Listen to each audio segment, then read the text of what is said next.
nouveau numéro de Miroir Qatar avec le démarrage des huitièmes de finale de la Coupe du Monde et déjà on qualifié même pour les quarts de finale les Pays-Bas qui ont fini de battre tout à l'heure les États-Unis 3-1.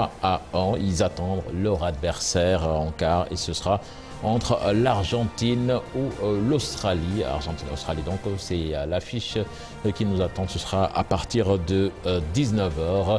Et pour parler de tout cela, nous sommes en compagnie, ou bien je suis en compagnie de mes consultants qui sont là avec moi, des comebacks, Babacar Gueye, qui s'est fait désirer. Qui s'est fait désirer depuis le match du Sénégal. Il est bien là. Babacar maa ngi lay nuyu. maa ngi lay fay Cheikh Tidiane di nuyu doyen. pare dañ ko fi tere donc comme Talla mu ngi fi Talla mu ngi fi donc doyen Assane sama grand Talla et puis mon ami Moustapha donc di nuyu téléspectateurs yi aussi. Assane maa ngi lay nuyu. maa ngi lay fay ba yow vraiment gars yi bàyyiwuñu la mayuñu la dara bon bàyyi leen jàmbur patron la week-end doy na pour mu liggéey voilà ñun ñu ci des mën nañ liggéey pour moom. nuyu plateau bi yëpp toute la jeunesse nuyu téléspectateurs yi c'est vrai que commencé na déjà benn huitième de finale feeñ na beneen a ngi ñëw beneen compétition commencé na ngeen ànd ak ñun ñu jéem ko xool jéem ko tasaare jéem ko décortiquer ak. c'est un autre tournoi qui commence. un autre comeback mooy bu Moustapha Thiam maa ngi lay nuyu. waaw maa ngi lay fay Cheikh maa ngi nuyu doyen Assane di nuyu grand Babacar. doyen Talla ak ay ñaari doyen ñoo fi nekk mais di leen wax ni namoon naa leen trop wax dëgg yàlla namoon naa plateau bi trop macha allah maa ngi leen seetaan aussi fan yi mais neex na trop macha allah. c'est ça gars yi nee nañ doyen nañ ko teg fële. Talla bonsoir. Bonsoir Cheikh Tidiane, bonsoir Grand Hassan, bonsoir Babacar. Donc je fais apport de droit d'aînesse. Voilà. Voilà. Babacar et puis maintenant Moustapha. Et puis bonjour à tous les téléspectateurs de la TFM qui nous ont suivis depuis le début et je pense qu'on aura droit à des rencontres palpitantes, surtout pour les huitièmes de finale. Voilà, pour les huitièmes de finale wax nañ ko am na bu jàll léegi. boo xamee ni féete na boor États-Unis ñibbi ku fa yóbbu di Pays-Bas daan ko ñetti bal ci benn on en reparlera tout à l'heure mais avant ça on va parler donc de cette triste nouvelle le roi Pelé il faut pas avoir peur des mots qui vit ces derniers jours parce que suñu sukkandikoo ci li ñu docteur yi wax mën nañ ko comprendre parce qu'il est en soins palliatifs cancer en phase terminale dañ ko jël yóbbu ko di ko jagleel soins yoo xamee ni daanaka dañuy xaar rek parce que fi nekk nii nee nañu yaram bi répondre tout benn traitement et c'est extrêmement critique Pelé Talla ku wax Pelé quand même je pense que c'est toute l'histoire du football qui se résume en cet homme ci jamonoy coupe du monde santeem dem ba dégradé wu carrément lañ koy faj yaram bi répondre tout benn traitement muy lu doy waar ci wàllu déjà sur le plan humain ci wàllu football contexte bi mu amee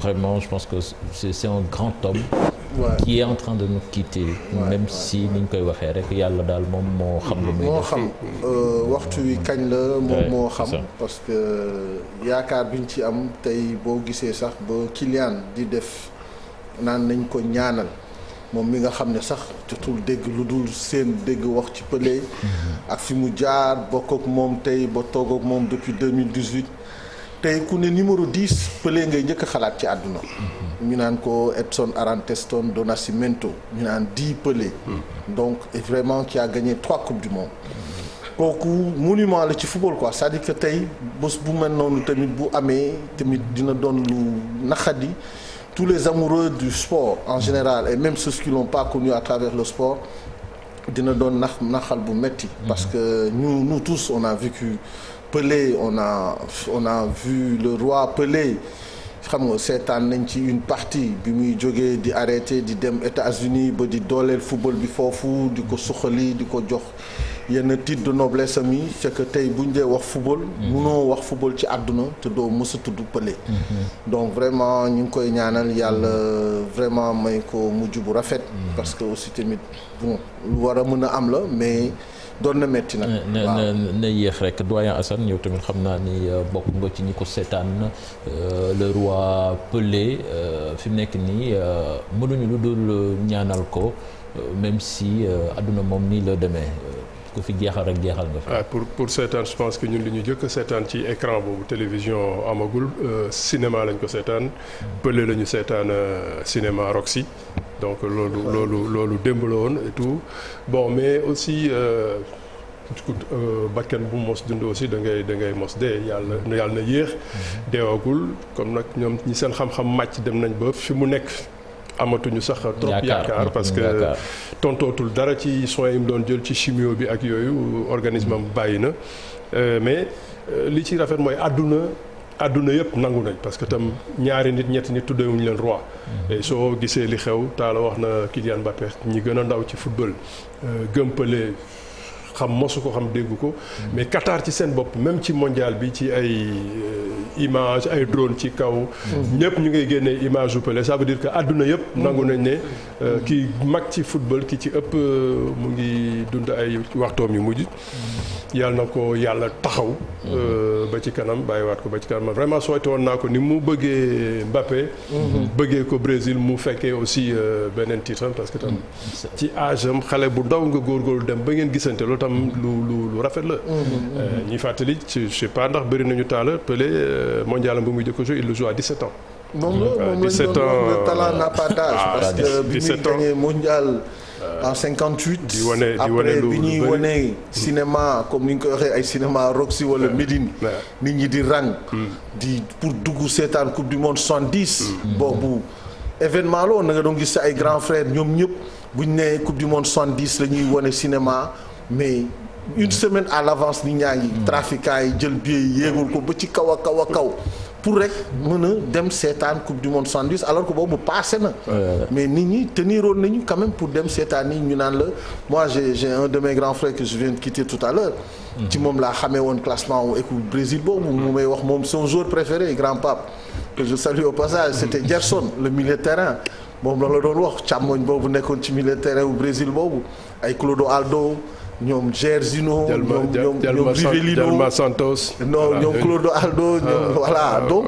c'était la belle époque du football quoi c'est-à-dire que c'était un football champagne et nit ñi ba léegi mënuñu bañ a fàtte loolu ci àdduna Babacar xam naa maa ngi yow ak Moustapha seetaan nañu ko peut-être dégg nañ ci am mais quand même c'était l'unité de mesure du football dem ba mën football trop wala ko fi daax football Pelé sax lañ nga doon woo exactement ñun seetaan nañu ko mais gis nañ empreinte bi mu teg ci bi mu am ci football bi donc même génération yi ñëw après moom kenn duñ ci citer kenn te doo ko citer ba génération yi nii donc c'est quelqu'un qui a vraiment apporté au foot di ko ñaanal rek mu dem ak bu fekkee dafa nar soins palliatifs parce que soins palliatifs c'est voilà man bon am naa ci un peu expérience c'est que dafa metti daal. metti na trop boo demee ba toll foofu moom. voilà ça veut dire que amatul dara lu ñu mën a def dañ lay kii lu lay maintenir rek. dañ koy maanaam dañuy wax dañ koy seddal. mais da ngay xool comme bi ñuy wax tey passe aveugle. Carlos Alberto 4e but bu Brésil bi mu koy dugal ñi ñëpp bi ñu koy seetaan dañ ne Pelé kan lay passe. passe aveugle li ñuy wax tey nii Pelé ci 70 passe bi ñuy passe Carlos Alberto frappe boobu muy def ci 4e but bu Brésil boo ko seetaanaatee da nga naan mais ñun li ñuy wax nii yëpp mais ñii def nañ ko bien avant yii yëpp di am. donc c'est pour dire quelque part ñii ils ont marqué l'histoire du football quoi de long en large et de bout en bout quoi. Ils ont tout fait ils nous ont régalé sur tous les plans. et dem ba équipe Brésil bu 70 boobu ki doon nekk entraîneur am mu joué ndoon ak moom gagnandoon ak moom muy Zagallo donc dañ ko tegoon foofu rek parce que xam nañ ne Brésil sans entraîneur sax boo ñëwee mën nañ classe seen bopp te xam nañ ne dañ lay gagné. donc. voilà Moustapha maa ngi nga ci ñaani rek comme ni ma ko waxee rek xam naa yow xamoo ko lu bari. waaw man moom li ma ci sànni bariwul parce que fekkewu ma ay jamonoom. mais def naa ci moom ay recherche nag wax dëgg yàlla. mu nekkoon jour boo xam ni référence la jour boo xam ni toj na àdduna bi daal. ku ne football rek ne Pelé donc kon li ci grand Talla wax ak doyen Assane rek moom la ñuy gën a dëggal parce que ñoom ñoom li ñu wax fii rek man bi ma duggee internet di xool pële loolu rek laa gis. wax dëgg yàlla di ko ñaanal yàlla aussi fële mu jëm bu fekkee ni fa la jëm. demagu fa waaw incha allah waaw suñu borom defal ko jàmm. waaw aar ko daal bu baax a baax yàlla bari na sutura. Voilà, merci Moustapha, merci à Talla, Assane et Babacar. Dañuy ñëw dugg ci huitième de finale yi. Vous rappelez que le Sénégal joue son match de huitième demain à 19h face à l'Angleterre. Et justement, on va un peu s'arrêter sur ces nouvelles qui nous viennent de Doha.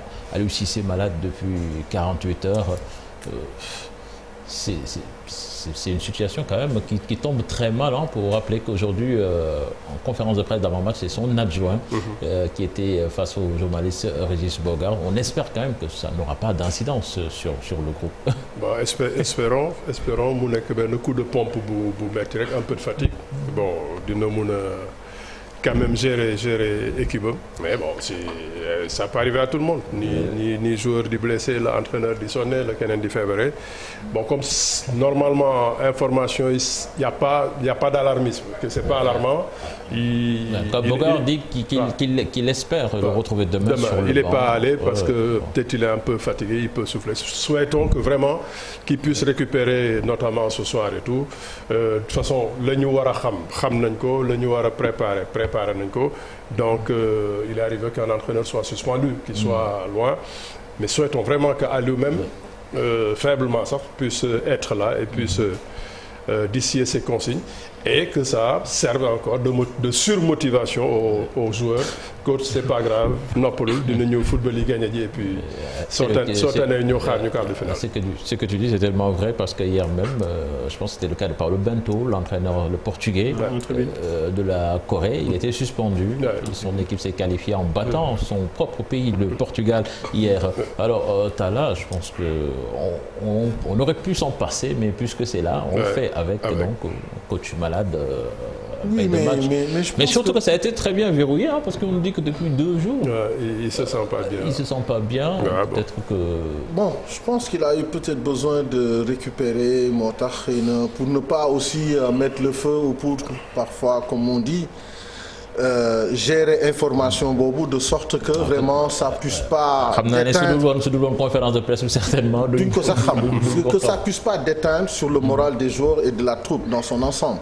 Parce que tey ku mel ni Alioune c'est vrai que am na benn empreinte bu mu am ci équipe bi am na loo xam ne aussi tamit imposé na ko fa ba am ko parce que entraîneur aussi tamit c'est quelqu'un qui a besoin d'avoir de l'autorité par rapport à son groupe et ça c'est important ci lépp ci àdduna groupe bu ci amee rek am na koo xam ne il faut que mu nekk autorité te tey fi ñu toll nii Alioune dem na ba am groupe boo xam ne maîtriser na leen. Donc quelque part bon lii dal nii moi je pense que ni c'était vraiment pour mieux se reposer pour pouvoir être d'attaque le jour du match quoi. Parce que xam naa ne su match bi moom du ko rater. En tant que joueur loolu du am incidence si yéen normalement. En tout cas pour les joueurs les plus expérimentés c'est sûr que du am benn incidence dinañ ko mën gérer quoi. Mais quand même j'espère qu'il sera là parce que Aliou a une telle présence. Depuis qu'il est à la tête de l'équipe nationale que c'est quelque chose de presque d'inédit. Est-ce que il a une fois été suspendu? Même pas. Jamais. Donc il a toujours été là, je pense. Donc j'espère qu'il sera là. C'est en plus pour les joueurs de l'avoir sur le banc quand même, surtout dans un rendez-vous aussi important. Ah oui, hein. Je crois que c'est l'un des rendez-vous les plus importants en Coupe du Monde, en tout cas pour lui. Et même en pour tant lui, qu'entraîneur, pour les joueurs aussi. Voilà, donc c'est important. Voilà. C'est important. Mais bon, je pense que voilà, Ken Khamoul. Voilà. S'il ne peut pas être là aussi, je pense que Boy dinañ gérer. Ouais, mais on l'espère. On espère qu'il sera là face à Southgate ci match bi nga xamee ni ñëpp moom la ñuy xaar jamono ji pour parler donc du premier huitième de finale donc qui vient de s'achever avec la qualification des Pays-Bas 3-1 face aux États-Unis. Alors Moustapha, Pays-Bas tey jii bon mën nañu wax ni quand même ils ont bien géré cette équipe américaine même si en temps ça a été extrêmement difficile c'est-à-dire américains yi ils ont joué peut-être même surjoué ba fàtte que ni football tamit dafa am défense. bu ñu jël ñaari but yoo xamee ni ça leur coûte carrément la qualification. waaw match bi tey boo xoolee tey premier mi-temps rek laa ci seetaan parce que deuxième mi-temps bi daf ma fekk ci yoon bi may ñëw mais gis naa premier mi-temps boo xam ni équipe bu hollandais yi tey indi nañ benn stratégie boo xam ni ci football pour man nekkul woon sax seen fort parce que tey dama gis ni dañuy bàyyi adversaire bi bal bi lu bari reculer xaar leen équipe bi désorganisée bu ñu defee transition rapide sur les côtés dugal leen but ñëwaat équipe bu États-Unis bi aussi dafa désorganisé tey trop dañ doon jouer nii rek te dama jàpp ne boo yeggee ci phase finale dafa war a am ay calcul. ni lay attaquer ni lay préserver sama équilibre waaw su may def sama organisation défensive nii laa koy defee mais ñoom tey dañu ñëw rek pour jouer noonu amul calcul amul dara te équipe bu mel ni Pays-Bas at ay potentiel yi ñu am ci football donc tant que yaa ngi jouer ñoom nii. pour nga gagner leen day xaw a difficile. Hassan, tu trouves que les Américains ont été trop naïfs dans ce match? L'expérience a fait la différence. Surtout, ils ont eu en face une équipe expérimentée des Pays-Bas mais ci loolu laa bëgg nga permettre ma def benn hors sujet tuuti par rapport ak li Pays-Bas wone ma dëgg ne suñu équipe sur le plan tactique mu ngi progresser. Sénégal match bi ma gis tey copie bi Pays-Bas rentre Dumfries war a nekk homme du match.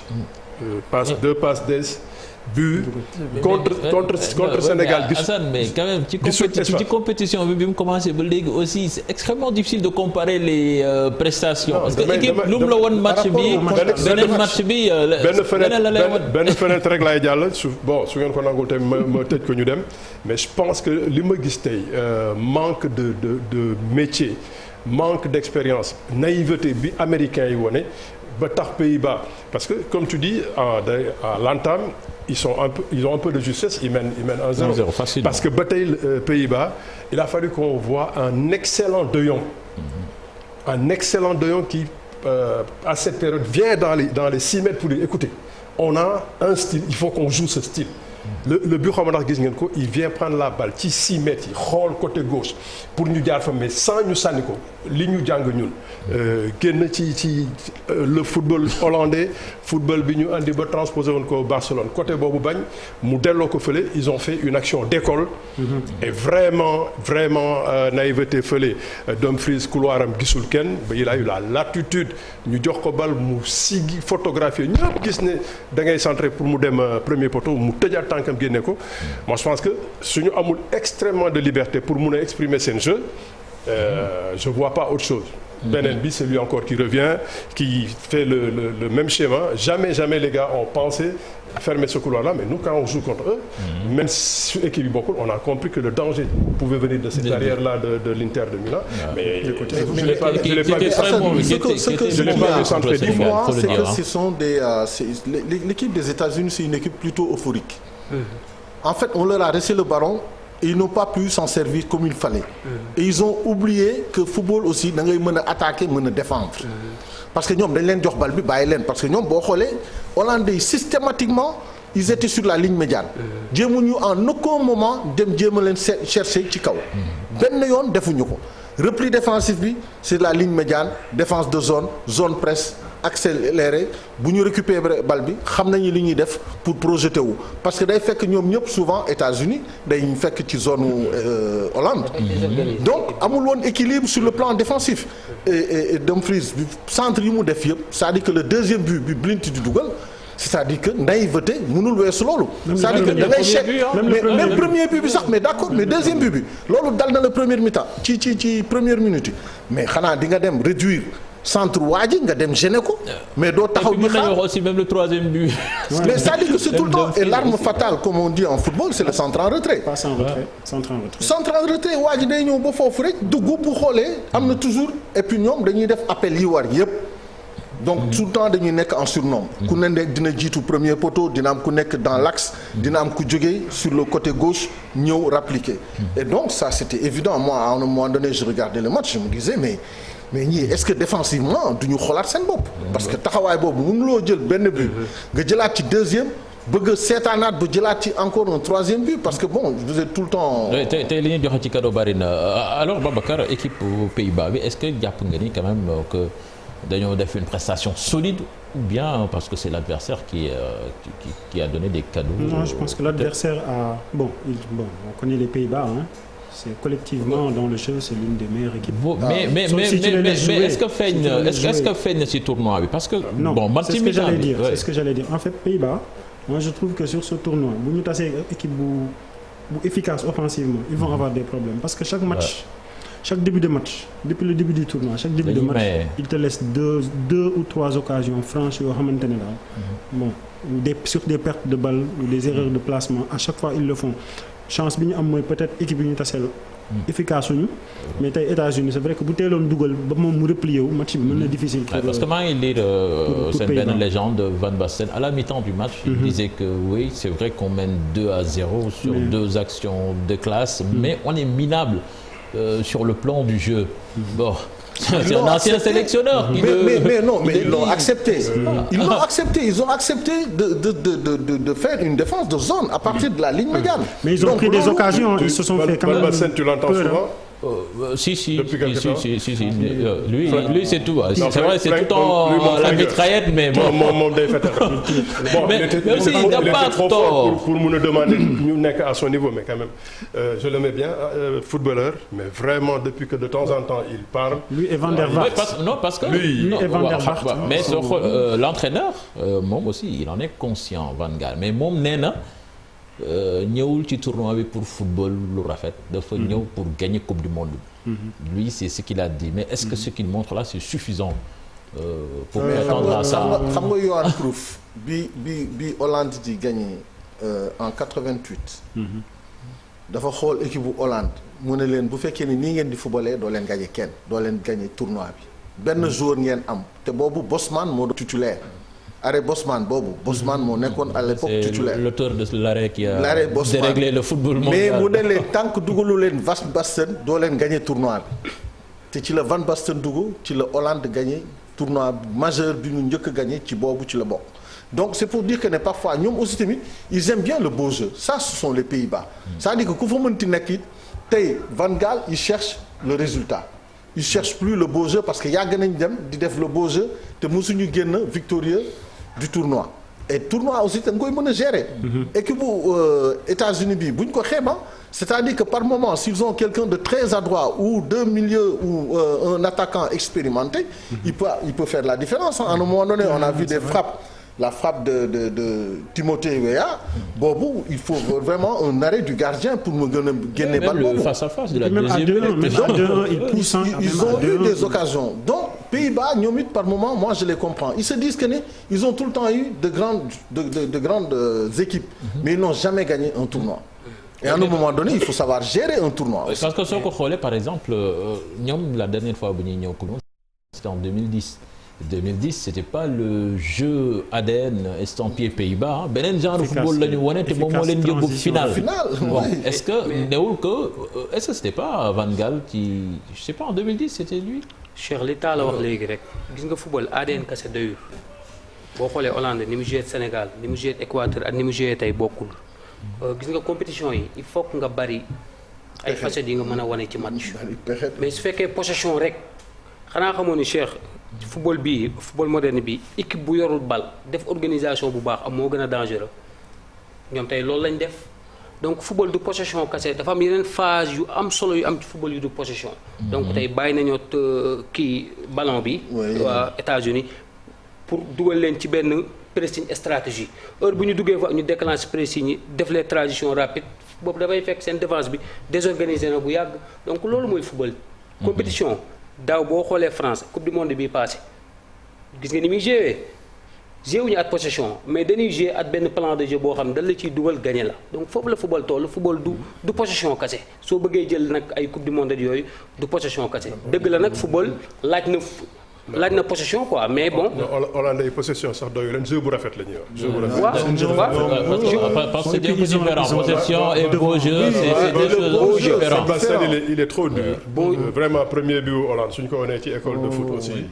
Honnêtement parce que aussi xam nga xëy na seen équipe amul benn doole boobu ak qualité boobu ñu koy laaj.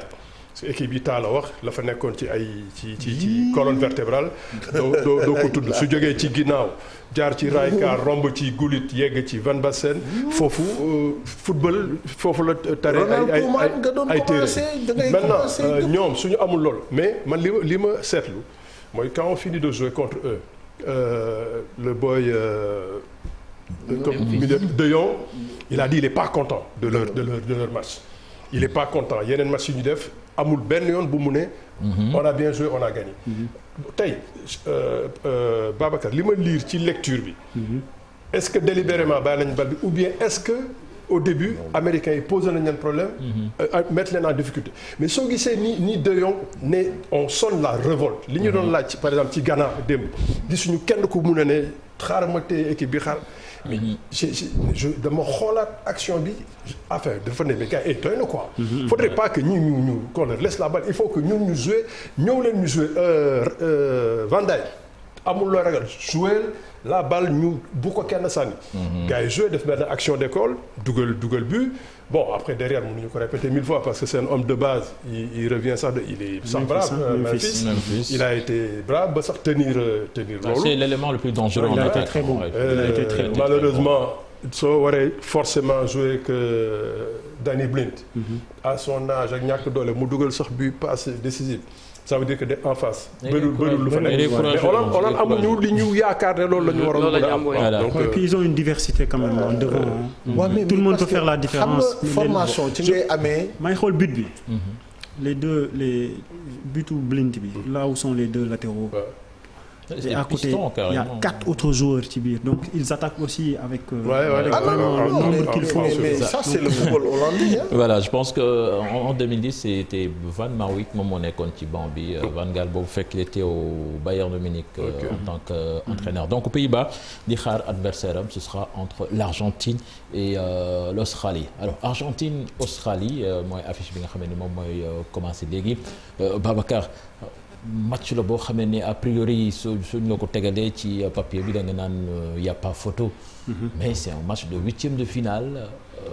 surtout Australie boo xamee ni doonte raté na démarrage am contre France jël 4 mais par la suite ils ont montré beaucoup de solidité bu wane ne que tey jii mën nañ créer le problème Argentine. Exactement ils ont fait 2 très bons matchs je crois contre Tunisie. et Danemark. Et contre Danemark ou surtout contre Danemark où vraiment ils ont été vraiment solides. Donc Argentine aussi voilà plusieurs visages la lay wan depuis le début donc sur le dernier match ils ont été bons mais c'est un match ouvert parce que Argentine quand même boo xoolee ils ont beaucoup de jeunes donc xamuloo à ce niveau lan la ñuy wane quoi lan la ñuy wane am na jeunes yu bëri ñu incorporé ci équipe bi au fil du tournoi yoo xamante ne ils ont répondu présent sur le dernier match mais bon ça va être un match même si l'Argentine est favori. En parlant de ces jeunes-là certainement xam naa tu penses à Molina ci côté droit bi.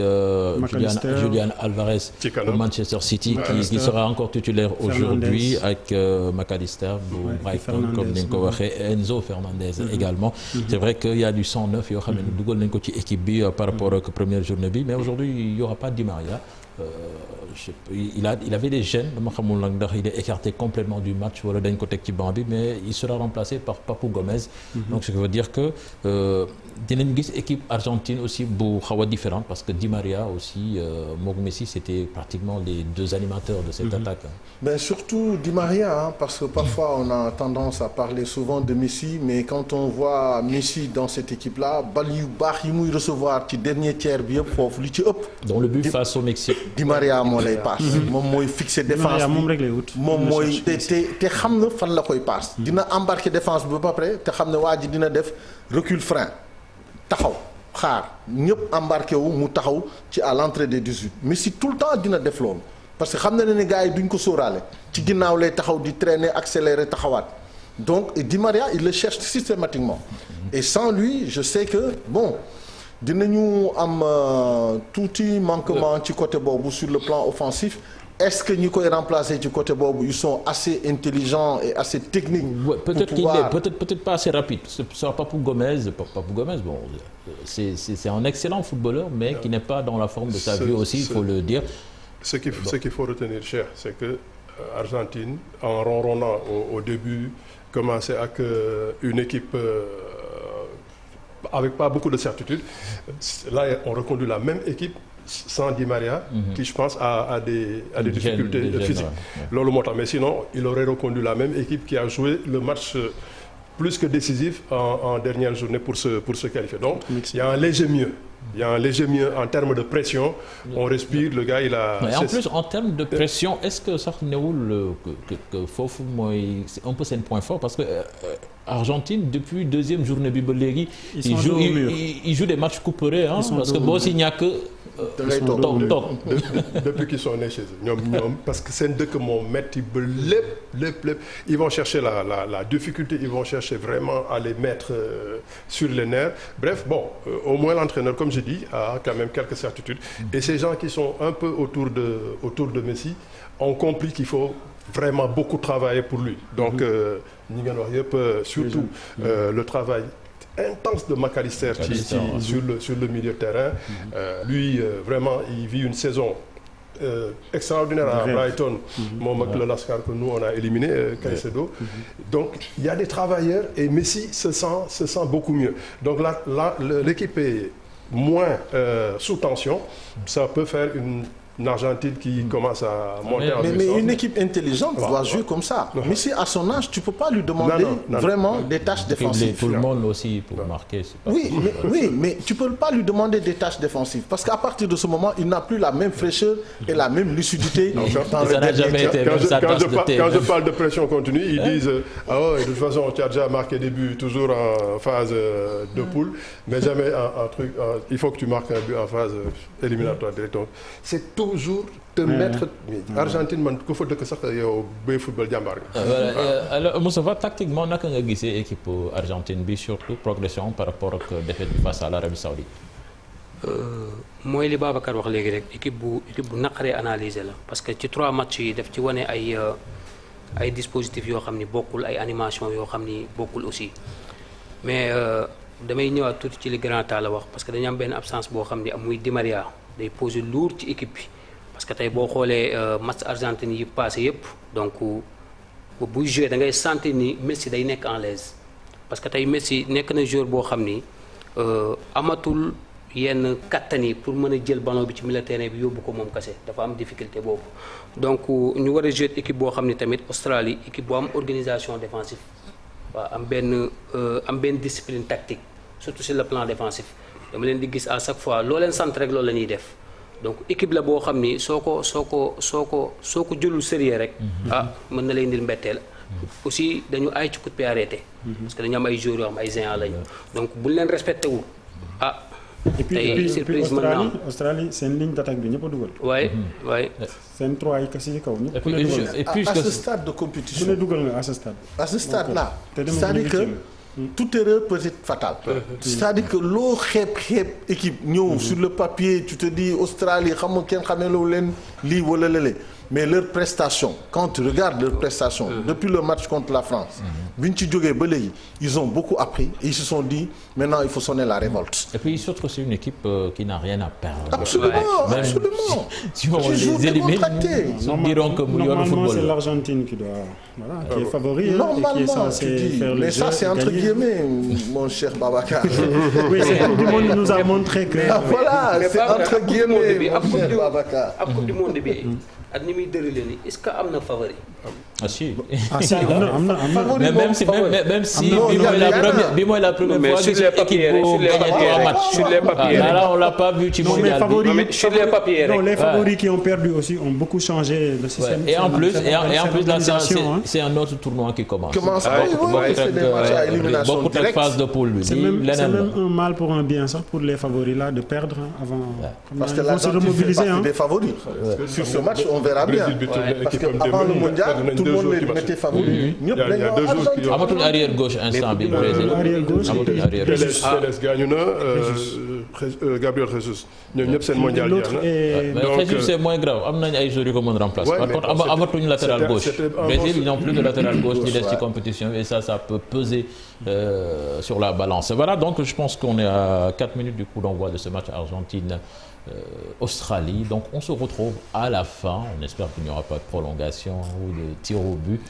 Et ce sera dans Soir de Qatar. Même s'il y a prolongation.